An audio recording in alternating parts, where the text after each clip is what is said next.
Indonesian authorities have raised the alert level for the Mount Agung volcano on the tourist island of Bali to the highest level, and some 10,000 villagers have left their homes around the mountain, officials said Friday. It was the third time in little more than a week that the alert level has been raised. The Department of Meteorology, Climate, and Geophysics said there has been a tremendous increase in seismic activity at the mountain, indicating a greater probability of an eruption, though it couldn't give a time frame. The National Disaster Mitigation Agency said no residents or tourists should be within 9 kilometers 6 miles of the crater, and within 12 kilometers 7.5 miles to the north, northeast, southeast and south-southwest.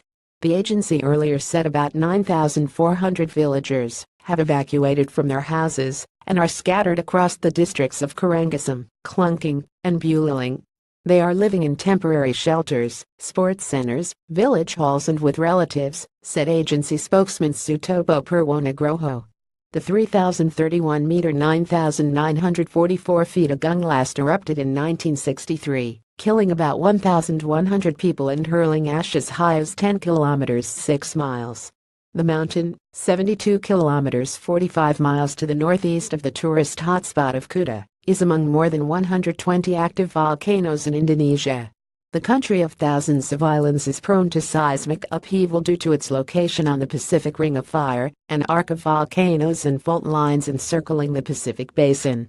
More than 7,000 of the evacuees were in the 840 square kilometer 325 square mile district surrounding the volcano, Karangasem, which is home to about 408,000 people.